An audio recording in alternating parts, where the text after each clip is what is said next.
नमस्कार दोस्तों। इस वीडियो में हम अप्रैल 2022 के करंट अफेयर को पढ़ेंगे। इस महीने की जितनी भी इम्पोर्टेंट करंट अफेयर बनती है वो सारी की सारी यहाँ पर डिस्कस करेंगे। प्रश्नों के माध्यम से हम करंट अफेयर को पढ़ेंगे और हर प्रश्न को डिटेल में पढ़ेंगे। कुछ इस प्रकार से व्याख्या के साथ हर प्रश्न को पढ़ेंगे ताकि एक ही प्रश्न से हम ज़्यादा से ज़्यादा नॉलेज गेन कर सकें। दोस्तों, मेरी आपसे यही गुजारिश रहेगी कि आप इस वीडियो को पूरा ज़रूर देखें ताकि इस वीडियो से जो भी प्रश्न एग्ज़ाम में पूछा जाए आप उसका सही जवाब दे पाएँ। तो चलिए स्टार्ट करते हैं पहले प्रश्न से। पहला प्रश्न है, हाल ही में भारतीय भूवैज्ञानिक सर्वेक्षण ने 2 भूवैज्ञानिक विरासत स्थलों की पहचान की है। इसी के साथ भारत में भूवैज्ञानिक विरासत स्थलों की संख्या हो गई है। ऑप्शंस है 14, 49, 47 या फिर 34। इसका सही जवाब है ऑप्शन डी यानी 34। भारत में भूवैज्ञानिक विरासत स्थलों की संख्या कितनी हो गई है? 34। आइए इसकी डिटेल देख लेते हैं। हाल ही में भारतीय भूवैज्ञानिक सर्वेक्षण ने भारतीय हिमालय क्षेत्र में 2 भूवैज्ञानिक विरासत स्थलों की खोज की है और ये 2 भूवैज्ञानिक विरासत स्थल कौन कौन से हैं? शिवालिक जीवाश्म उद्यान जो कि हिमाचल प्रदेश में स्थित है और दूसरा है स्ट्रेमेटो बेरिंग डोलामाइट जिसे बक्सा फॉर्मेशन के चूना पत्थर भी कहा जाता है। ये सिक्किम में स्थित है। आप इन दोनों को ज़रूर याद रखें। और इसी के साथ भारत में भूवैज्ञानिक विरासत स्थलों की संख्या हो गई है 34। पहले 32 थे, 2 नए बने हैं तो 34 हो गई है। भूवैज्ञानिक विरासत स्थल क्या होते हैं? ये पृथ्वी के विकास और पृथ्वी के विज्ञान के इतिहास के बारे में बताते हैं। आपको बता दें, जियोलॉजिकल सर्वे ऑफ इंडिया यानी कि भारतीय भूवैज्ञानिक सर्वेक्षण है जो, इसकी स्थापना की गई थी वर्ष 1851 में। किस उद्देश्य से? कोयला भंडार की खोज के उद्देश्य से इसे स्थापित किया गया था और वर्तमान में ये खान मंत्रालय के अंतर्गत कार्यरत है और इसका मुख्यालय है कोलकाता में। अगला प्रश्न है, हाल ही में पल्ली देश की पहली कार्बन न्यूट्रल पंचायत बनी है। यह किस केंद्र शासित प्रदेश में स्थित है? ऑप्शंस हैं नई दिल्ली, जम्मू कश्मीर, लद्दाख या फिर पुडुचेरी। तो इसका सही जवाब है ऑप्शन बी यानी जम्मू कश्मीर। जो पल्ली पंचायत है ये कहाँ पर स्थित है? जम्मू कश्मीर में है और ये देश की पहली कार्बन न्यूट्रल पंचायत बनी है। आइए इसे भी डिटेल में देख लेते हैं।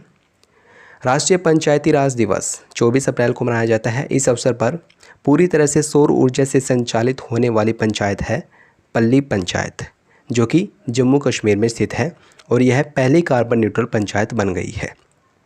प्रधानमंत्री ने पंचायत में 348 घरों को रोशन करने के लिए 500 किलोवाट के सौर ऊर्जा संयंत्र का उद्घाटन भी किया है।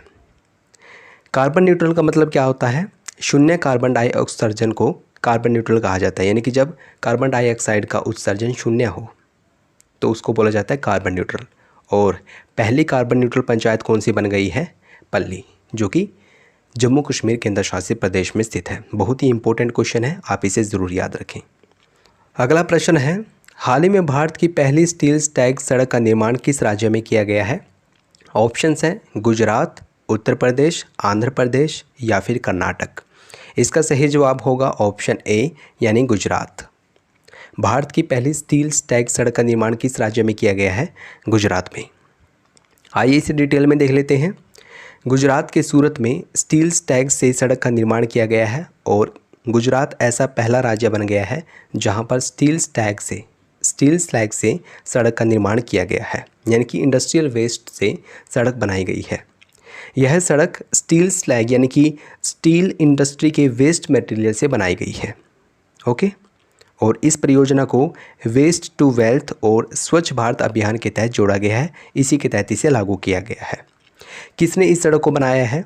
केंद्रीय सड़क अनुसंधान संस्थान यानी कि CRRI, वैज्ञानिक और औद्योगिक अनुसंधान संस्थान यानी कि CSIR, नीति आयोग, केंद्रीय इस्पात मंत्रालय और ओरसैलल मित्तल निप्पॉन स्टील, इनके द्वारा संयुक्त रूप से इस सड़क को बनाया गया है। तो याद रखें, भारत की पहली स्टील स्लैग से बनी हुई सड़क किस राज्य में बनाई गई है? किस राज्य में बनी है? मतलब ये बनी है सूरत, गुजरात में। नेक्स्ट क्वेश्चन है, खेलो इंडिया यूनिवर्सिटी गेम्स 2022 का आयोजन कहाँ किया जा रहा है? ऑप्शंस हैं मुंबई, पुणे, बंगलुरु या फिर कोलकाता। इसका सही जवाब होगा ऑप्शन सी यानी कि बंगलुरु। बंगलुरु में खेलो इंडिया यूनिवर्सिटी गेम्स 2022 का आयोजन किया जा रहा है। आइए इसकी डिटेल देख लेते हैं। जैसे कि मैंने बताया, इन खेलों का आयोजन किया जा रहा है बेंगलुरु, कर्नाटक में और ये इनका दूसरा संस्करण है। इनका पहला संस्करण कहाँ पर आयोजित किया गया था? 2020 में आयोजित किया गया था ओडिशा में। और दूसरा संस्करण कहाँ पर आयोजित किया जा रहा है? बेंगलुरु कर्नाटक में। कर्नाटक के राज्यपाल हैं टीसी गहलोत। टीसी गहलोत ने गेम्स के लोगो और आधिकारिक शुभंकर को भी लॉन्च किया है और इन खेलों का आधिकारिक शुभंकर है वीरा। ये भी आप ज़रूर याद रखें। नेक्स्ट क्वेश्चन है, हाल ही में किस स्थान पर anti tank guided missile Helina का सफलतापूर्वक परीक्षण किया गया है? ऑप्शंस हैं चांदीपुर, पोखरण, तिरुवनंतपुरम या फिर पुणे। तो इसका सही जवाब होगा ऑप्शन बी यानी Pokhran. Anti tank guided missile Helina, इसका परीक्षण कहाँ पर किया गया है? पोखरण में। आइए इसे डिटेल में पढ़ते हैं। भारत द्वारा पोखरण में anti tank guided missile Helina का सफलतापूर्वक परीक्षण किया गया है। जो हेलिना है ये बेसिकली हेलीकॉप्टर और मिसाइल नाग इन दोनों का संयुक्त रूप है, ठीक है ना। हेलिना का जो वायुसेना संस्करण है इसको ध्रुवस्तर भी बोला जाता है, ठीक है। चूँकि इसका निर्माण डीआरडीओ ने किया है तो आइए डीआरडीओ के बारे में जान लेते हैं। डीआरडीओ की स्थापना की गई थी वर्ष 1958 में और इसके वर्तमान में चेयरमैन हैं जी सतीश रेड्डी। इसका मुख्यालय दिल्ली में स्थित है। यहाँ पर एक प्रोजेक्ट हमें ज़रूर याद रखना चाहिए, एक कार्यक्रम जो कि बहुत ही ज़्यादा इम्पोर्टेंट है, वो है IGMDP यानी कि एकीकृत निर्देशित मिसाइल विकास कार्यक्रम। इसकी स्थापना का विचार दिया था डॉक्टर APJ अब्दुल कलाम ने, जो कि महान वैज्ञानिक थे, भारत के राष्ट्रपति रह चुके थे। जो IGMDP है इसको औपचारिक रूप से लागू किया गया था 26 जुलाई 1983 को और इसी के तहत 5 मिसाइल का निर्माण किया गया था और वो मिसाइल हैं पृथ्वी, अग्नि, त्रिशूल, आकाश और नाग।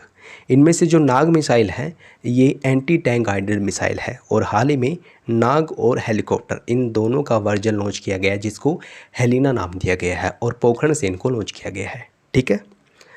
अगला प्रश्न है दोस्तों, नियुक्तियों पर भी हमने एक वीडियो बना रखी है और यहाँ से भर भर के प्रश्न पूछे जाते हैं एग्जाम्स में, तो आप इस वीडियो को भी ज़रूर देखें, डिस्क्रिप्शन में लिंक दे रखा है। अगला प्रश्न है, वर्ष 2026 के राष्ट्रमंडल खेलों की मेज़बानी किस देश द्वारा की जाएगी? ऑप्शंस हैं ब्रिटेन, ऑस्ट्रेलिया, भारत या फिर अमेरिका। तो इसका सही जवाब होगा ऑप्शन बी यानी ऑस्ट्रेलिया। 2026 के जो कॉमनवेल्थ गेम्स है ये कहाँ पर आयोजित होंगे? ऑस्ट्रेलिया में। वर्ष 2026 के राष्ट्रमंडल खेलों की मेज़बानी करेगा ऑस्ट्रेलिया के विक्टोरिया प्रांत में इन खेलों का आयोजन किया जाएगा। और वर्ष 2022 वाले कहाँ पर हो रहे हैं? बर्मिंघम, इंग्लैंड में। 28 जुलाई से 8 अगस्त तक इनका आयोजन किया जाएगा बर्मिंघम, इंग्लैंड में, ठीक है ना। और पहली बार इनका आयोजन किया गया था वर्ष 1930 में हैमिल्टन, कनाडा में इनका आयोजन किया गया था। ये तीनों इंपॉर्टेंट पॉइंट है, आप इन तीनों को ज़रूर याद रखें। वर्ष 2022 के जो कॉमनवेल्थ गेम्स हैं उनका आयोजन कहाँ पर किया जा रहा है? बर्मिंघम में, जो कि इंग्लैंड में है। और 2026 के जो कॉमनवेल्थ गेम्स हैं उनका आयोजन कहाँ पर किया जाएगा? विक्टोरिया, ऑस्ट्रेलिया में। और पहले कॉमनवेल्थ गेम का आयोजन किया गया था हैमिल्टन, कनाडा में। अगला प्रश्न है, हाल ही में किस देश ने एक नई लेज़र मिसाइल रक्षा प्रणाली का सफलतापूर्वक परीक्षण किया है? मोस्ट इंपॉर्टेंट क्वेश्चन है। ऑप्शन है इसके फ्रांस, यूक्रेन, इजराइल या फिर संयुक्त अरब अमीरात। तो इसका सही जवाब है ऑप्शन सी यानी कि इजराइल। इजराइल ने लेज़र मिसाइल रक्षा प्रणाली का परीक्षण किया है। आइए इसकी डिटेल देख लेते हैं। इजराइल ने एक नई लेज़र मिसाइल रक्षा प्रणाली का सफलतापूर्वक परीक्षण किया है और इसे आयरन बीम के नाम से भी जाना गया है। इजराइल की एक और रक्षा प्रणाली है आयरन डोम, जिसका हाल ही में परीक्षण भी किया था, यूज़ भी किया था बेसिकली इसको, जब इजराइल और फ़िलिस्तीन के बीच में चल रहा था तो उस समय इसको यूज किया गया था इजराइल के द्वारा। तो आप इन दोनों रक्षा प्रणाली को याद रखें, लेज़र मिसाइल रक्षा प्रणाली और आयरन डोम रक्षा प्रणाली, ये किस देश से संबंधित है? इजराइल से। अगला प्रश्न है, चर्चा में रही Neptune anti ship cruise missile का संबंध किस देश से है? ये भी काफ़ी अच्छा प्रश्न है, आप इसे ज़रूर याद करना। ऑप्शन है इसके फ्रांस, यूक्रेन, इजराइल या फिर संयुक्त अरब अमीरात। तो इसका सही जवाब होगा ऑप्शन बी यानी यूक्रेन। जो नेपच्यून है ये एक एंटी शिप क्रूज मिसाइल है और ये किस देश की है? यूक्रेन की है। यूक्रेन ने ये दावा किया है कि उसने Neptune anti ship cruise missile से काला सागर में जो रूसी बेड़े का पोत था मोस्कवा, उसको क्षतिग्रस्त किया है। तो याद रखें, नेपच्यून है जो ये एक एंटी शिप क्रूज मिसाइल है, ठीक है ना। और मोस्कवा ये एक पोत था रूस का जिस पर नेपच्यून ने हमला करके उसको क्षतिग्रस्त किया है। नेपच्यून तटीय जहाज़ी रोधी क्रूज मिसाइल है। मोस्ट इम्पोर्टेंट क्वेश्चन है ये, आप इसे ज़रूर याद करना। अगला प्रश्न है, हाल ही में केंद्रीय बंदरगाह, नौवहन और जलमार्ग मंत्रालय द्वारा किस राज्य में वोटर कॉन्क्लेव 2022 का आयोजन किया गया है? ऑप्शंस हैं आंध्र प्रदेश, कर्नाटक, असम या फिर त्रिपुरा। इसका सही जवाब होगा ऑप्शन सी यानी असम। असम में वोटर कॉन्क्लेव 2022 का आयोजन किया गया है। इसकी व्याख्या पढ़ लेते हैं। केंद्रीय बंदरगाह, नौवहन और जलमार्ग मंत्रालय द्वारा वोटर कॉन्क्लेव 2022 का आयोजन किया गया है असम के डिब्रूगढ़ में, ठीक है ना। और इसका उद्देश्य क्या है? इसका उद्देश्य है विभिन्न राष्ट्रों के बीच जलमार्ग क्षेत्र में सहयोग की नई संभावनाओं पर विचार विमर्श करना, ये इसका मुख्य उद्देश्य है। तो आपको यहाँ से बस यही याद रखना है कि वोटर कॉन्क्लेव 2022 का आयोजन असम के डिब्रूगढ़ में किया गया है। नेक्स्ट क्वेश्चन है, निम्नलिखित में से किस राज्य ने BR अम्बेडकर जयंती को प्रत्येक वर्ष समानता दिवस के रूप में मनाने की घोषणा की है? ऑप्शंस है आंध्र प्रदेश, कर्नाटक, असम या फिर तमिलनाडु। तो इसका सही जवाब होगा ऑप्शन डी यानी कि तमिलनाडु। डॉक्टर भीमराव अंबेडकर की जयंती को तमिलनाडु में समानता दिवस के रूप में मनाया जाएगा। तमिलनाडु ने BR अम्बेडकर की जयंती को प्रत्येक वर्ष समानता दिवस के रूप में मनाने की घोषणा की है। आप सभी जानते हैं BR अम्बेडकर जी का जन्म हुआ था 14 अप्रैल 1891 में। महू, महाराष्ट्र में उनका जन्म हुआ था, ठीक है। और भारत के एक प्रसिद्ध विधिवेता, अर्थशास्त्री, राजनीतिज्ञ और समाज सुधारक रहे थे वे। और उन्हीं की जयंती को तमिलनाडु में समानता दिवस के रूप में मनाया जाएगा। 6 दिसंबर 1956 को उनका निधन हो गया था और 1990 में बाबा साहेब को भारत का सर्वोच्च नागरिक पुरस्कार भारत रत्न से सम्मानित किया गया था।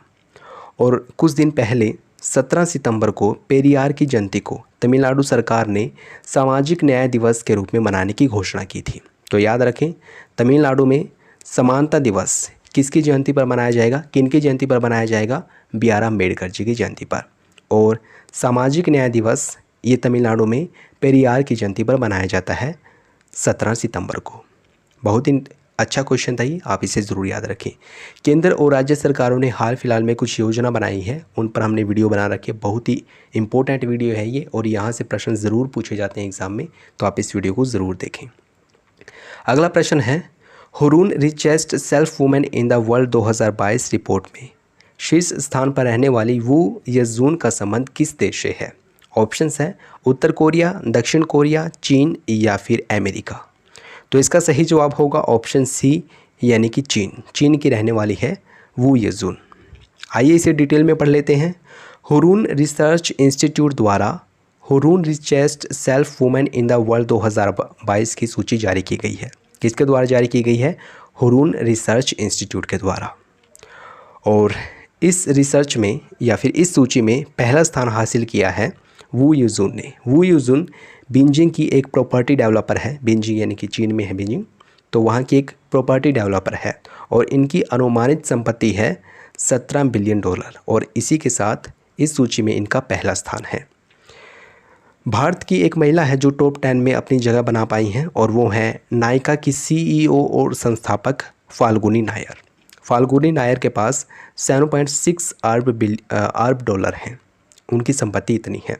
तो यहाँ से हमें यही याद रखना है कि Hurun richest self women in the world 2022 report है जो, इसमें सबसे अमीर महिला कौन सी बताई गई है? वू यजून, जो कि चीन की रहने वाली है। और टॉप 10 में भारत की कौन सी महिला है? फाल्गुनी नायर है, जो कि नायका की CEO और संस्थापक है, ठीक है। नेक्स्ट क्वेश्चन है, हाल ही में किस देश को संयुक्त राष्ट्र मानवाधिकार परिषद यानी कि UNHRC से निलंबित कर दिया गया है? ऑप्शन है इसके फ्रांस, रूस, यूक्रेन और अमेरिका। आप तो इसका जवाब जानते ही हैं, रूस को ही निलंबित करेंगे, ठीक है ना। क्योंकि रूस और यूक्रेन के बीच जब युद्ध चल रहा था तो रूस की काफ़ी आलोचना हुई थी, जिसके कारण रूस को कई सारे संगठनों से बेदखल कर दिया गया है, निलंबित कर दिया गया है, ठीक है। आइए इसकी व्याख्या देख लेते हैं। संयुक्त राष्ट्र महासभा ने रूस को संयुक्त राष्ट्र मानवाधिकार परिषद से निलंबित कर दिया है। भारत सहित कई देशों ने इसमें वोटिंग नहीं की है, वे तटस्थ रहे हैं। आप ये भी जानते रहिए, संयुक्त राष्ट्र मानवाधिकार की स्थापना, संयुक्त राष्ट्र मानवाधिकार परिषद की स्थापना वर्ष 2006 में की गई थी संयुक्त राष्ट्र महासभा के द्वारा। आइए बढ़ते हैं अगले प्रश्न की ओर। अगला प्रश्न है, विश्व भर में किस दिन को विकास एवं शांति हेतु अंतर्राष्ट्रीय खेल दिवस का आयोजन किया जाता है? ऑप्शंस हैं 2 अप्रैल, 5 अप्रैल, 6 अप्रैल या फिर 16 जनवरी। तो इसका सही जवाब है ऑप्शन सी यानी 6 अप्रैल। 6 अप्रैल को मनाया जाता है विकास एवं शांति हेतु अंतर्राष्ट्रीय खेल दिवस।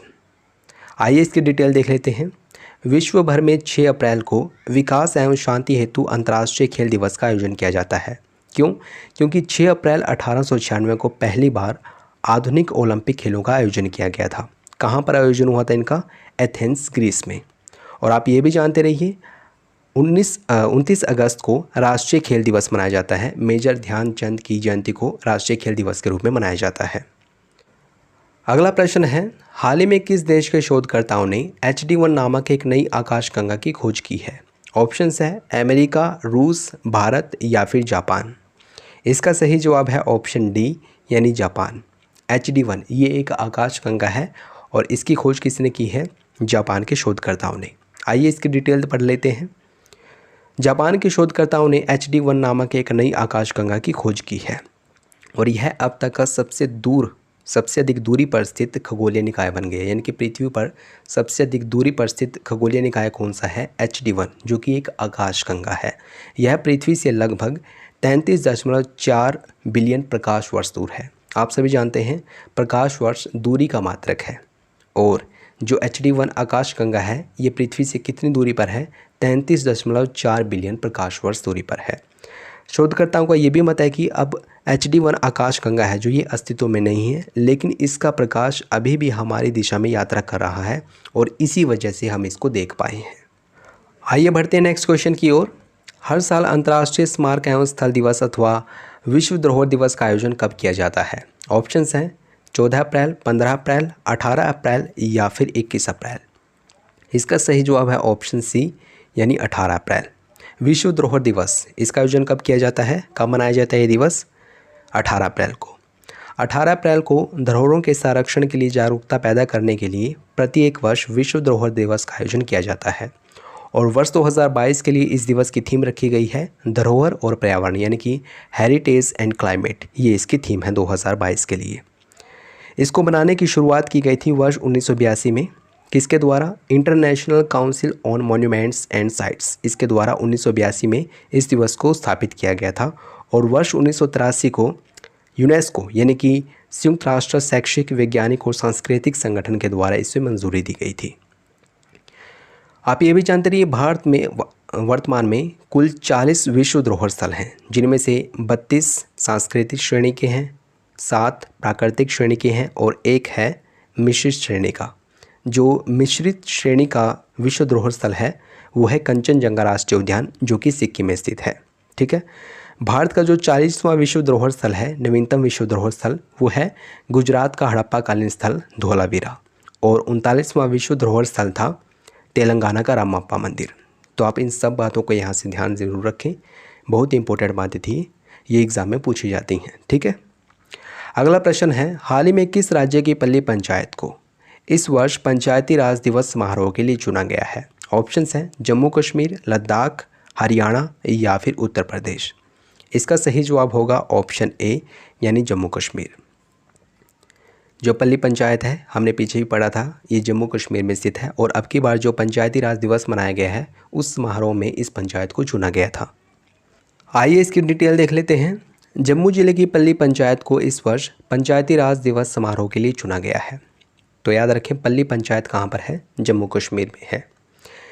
आप सभी जानते हैं राष्ट्रीय पंचायती राज दिवस का आयोजन किया जाता है 24 अप्रैल को। 24 अप्रैल को प्रधानमंत्री नरेंद्र मोदी ने जम्मू जिले के पल्ली गांव से देश भर की पंचायतों को वर्चुअल रूप से संबोधित किया और कहा कि पल्ली में ग्राउंड माउंटेड सोलर पावर संयंत्र भी स्थापित किया जाएगा। इससे पल्ली के घरों को स्वच्छ बिजली मिल सकेगी, जिससे यह भारत सरकार के ग्राम ऊर्जा स्वराज कार्यक्रम के तहत पहली कार्बन न्यूट्रल पंचायत बन जाएगी। पहले प्रश्न में पढ़ा था हमने, दूसरे प्रश्न में, कि भारत की पहली कार्बन न्यूट्रल पंचायत कौन सी बन गई है? पल्ली। और ये कहाँ पर स्थित है? किस केंद्र शासित प्रदेश में है? जम्मू कश्मीर में। अगला प्रश्न है, और भी कुछ पढ़ लेते हैं इसके बारे में। प्रत्येक वर्ष 24 अप्रैल को राष्ट्रीय पंचायती राज दिवस मनाया जाता है और भारतीय संविधान के अनुच्छेद 40 में पंचायतों के बारे में बताया गया है और जो अनुच्छेद 246 है ये राज्य विधानमंडल को स्थानीय स्वशासन से संबंधित कानून बनाने का अधिकार देता है। और आप सभी जानते हैं 73वें संविधान संशोधन के तहत वर्ष 1992 में पंचायती राज व्यवस्था को संवैधानिक दर्जा दिया गया था। पुरस्कारों पर भी हमने वीडियो बनाई है जो हाल फिलहाल में पुरस्कार दिए गए हैं। पुरस्कारों से संबंधित अक्सर एग्जाम में प्रश्न बनते हैं, तो आप इस वीडियो को देख सकते हैं।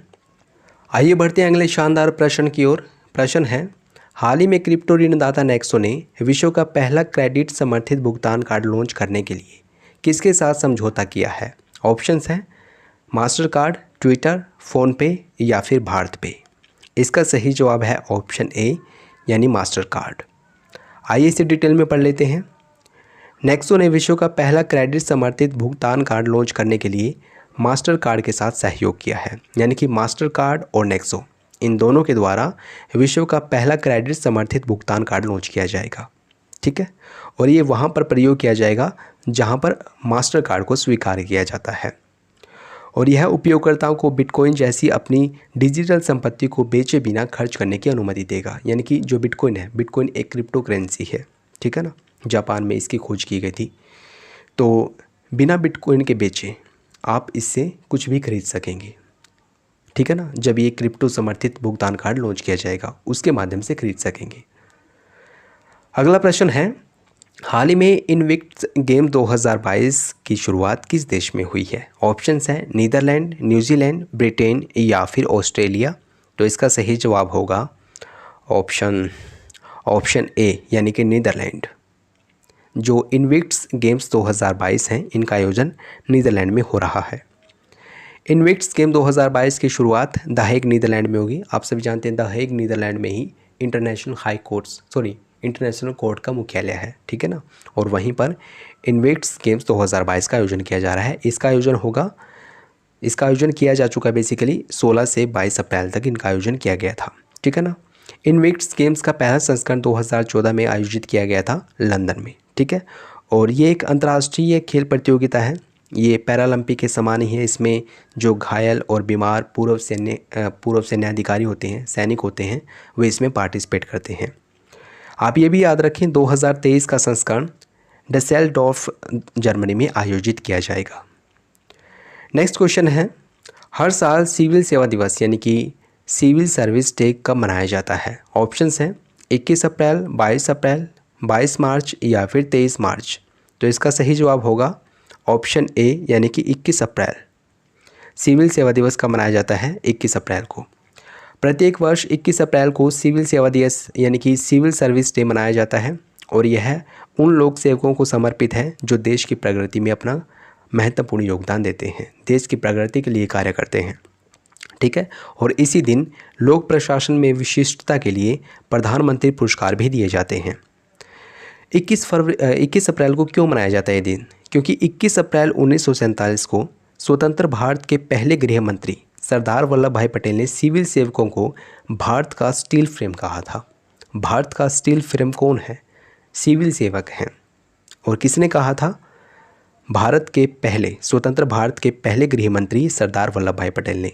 क्योंकि 21 अप्रैल को कहा था इसलिए 21 अप्रैल को सिविल सेवा दिवस मनाया जाता है, ठीक है।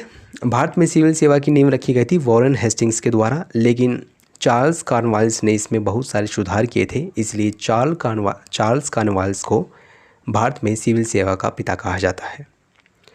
अगला प्रश्न है, हर साल पृथ्वी दिवस यानी कि अर्थ डे का आयोजन कब किया जाता है? ये भी मोस्ट इंपॉर्टेंट क्वेश्चन है। इसके ऑप्शंस हैं 21 अप्रैल, 22 अप्रैल, 22 मार्च या फिर 23 मार्च। तो इसका सही जवाब होगा ऑप्शन बी यानी कि 22 अप्रैल। अर्थ डे कब मनाया जाता है? 22 अप्रैल को। प्रत्येक वर्ष 22 अप्रैल को पृथ्वी दिवस यानी कि अर्थ डे का आयोजन किया जाता है और इसका उद्देश्य है पर्यावरण के प्रति सार्वजनिक जागरूकता बढ़ाना, ठीक है। वर्ष 2022 के लिए इस दिवस की थीम रखी गई है हमारे पृथ्वी में निवेश करें यानी कि इन्वेस्ट इन आवर प्लैनेट। ये आप थीम ज़रूर याद रखें, ठीक है ना। दिवस भी और थीम भी, ये दोनों बातें आप ज़रूर याद रखें। पहली बार इस दिवस का आयोजन किया गया था 1970 में। और किसके आह्वान से इस दिवस की शुरुआत की गई थी? अमेरिकी सीनेटर गैलॉर्ड नेल्सन, इनके आह्वान से इसकी शुरुआत की गई। हाल ही में कुछ स्थापनाएं भी की गई हैं। अगर आप देखना चाहें इनसे संबंधित वीडियो तो आप देख सकते हैं, डिस्क्रिप्शन में दिया हुआ है लिंक। अगला प्रश्न है, हाल ही में किस राज्य सरकार ने अपना पहला स्पेस टेक फ्रेमवर्क लॉन्च किया है? ऑप्शंस हैं तेलंगाना, असम, आंध्र प्रदेश या फिर महाराष्ट्र। तो इसका सही जवाब होगा ऑप्शन ए यानी तेलंगाना। तेलंगाना ने स्पेस टेक फ्रेमवर्क लॉन्च किया है।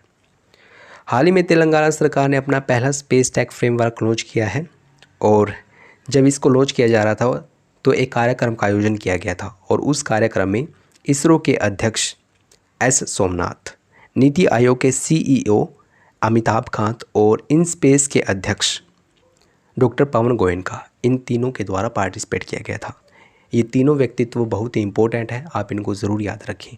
इसरो के नए अध्यक्ष किसे बनाया गया है? एस सोमनाथ को, 10वें नंबर के अध्यक्ष हैं ये। हाल ही में एक परीक्षा हुई थी तो उसमें ये प्रश्न पूछा भी गया था। नीति आयोग के सीईओ अमिताभ कांत हैं और इन स्पेस के अध्यक्ष हैं डॉक्टर पवन गोयनका। इन तीनों ने इस कार्यक्रम में पार्टिसिपेट किया था और इसी कार्यक्रम के दौरान तेलंगाना ने अपना पहला स्पेस टेक फ्रेमवर्क लॉन्च किया है। ठीक है ना। इसका उद्देश्य क्या है? इसका उद्देश्य है केंद्र सरकार द्वारा हाल ही में किए गए सुधारों के अनुरूप अंतरिक्ष उद्योग के क्षेत्र में निजी भागीदारी को प्रोत्साहन करना। ये इसका मुख्य उद्देश्य है। हाल ही में कुछ युद्ध अभ्यास भी हुए हैं तो आप इनसे संबंधित वीडियो भी देख सकते हैं। आपकी इच्छा, आप देखना चाहें तो देखें, अदरवाइज छोड़ दें।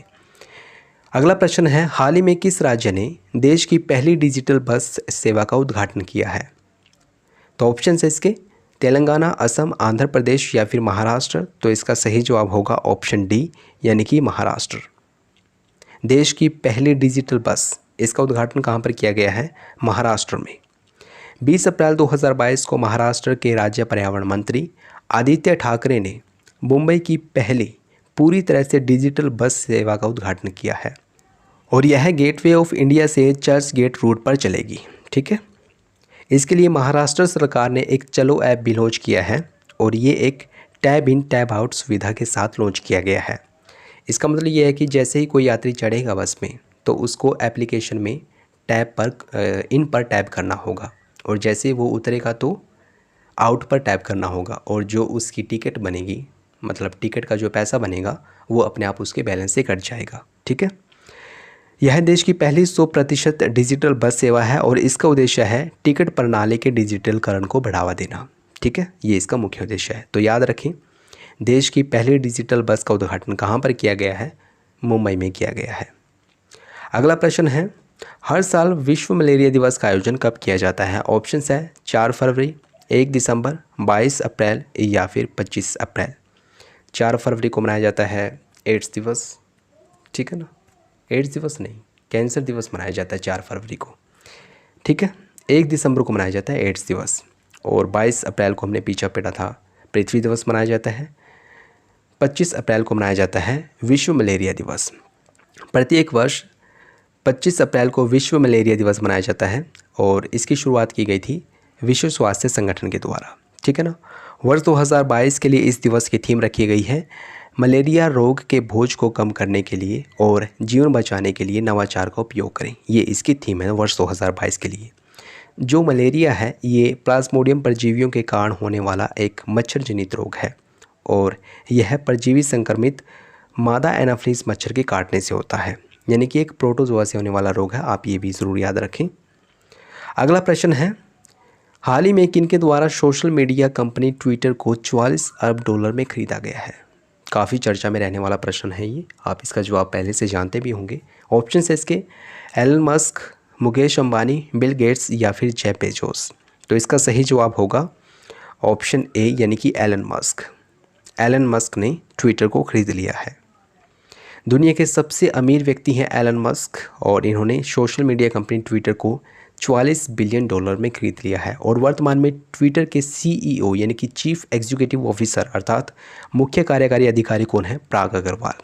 आप इनका नाम भी ज़रूर याद रखें। आइए बढ़ते हैं नेक्स्ट क्वेश्चन की ओर। अगला प्रश्न है, हाल ही में भारतीय नौसेना एवं डैश द्वारा संयुक्त रूप से ब्रह्मोस सुपरसोनिक क्रूज मिसाइल के पोतरोधी संस्करण का सफलतापूर्वक परीक्षण किया गया है। इसके ऑप्शंस हैं अंडमान निकोबार कमान, पश्चिमी कमान, दक्षिण पश्चिमी कमान या फिर पूर्वी कमान। तो इसका सही जवाब होगा ऑप्शन ए यानी अंडमान निकोबार कमान।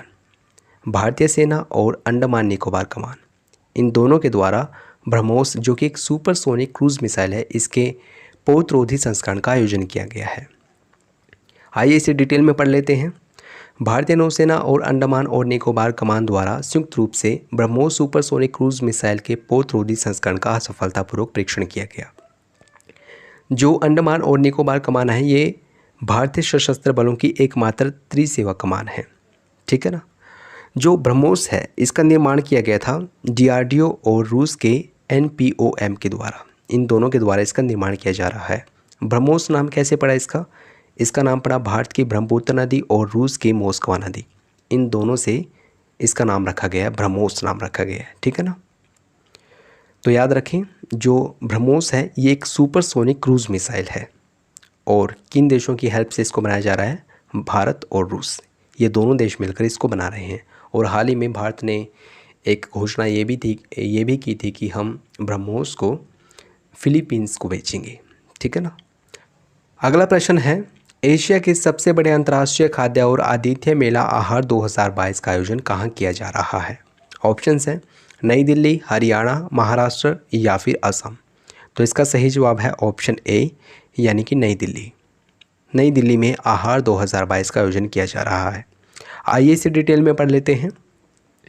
कृषि और प्रसंस्करण खाद्य उत्पाद निर्यात विकास प्राधिकरण यानी कि एपीडा द्वारा नई दिल्ली में आहार 2022 का आयोजन किया गया है, जो कि एशिया का सबसे बड़ा अंतर्राष्ट्रीय खाद्य और आतिथ्य मेला है और ये इसका 36वां संस्करण था।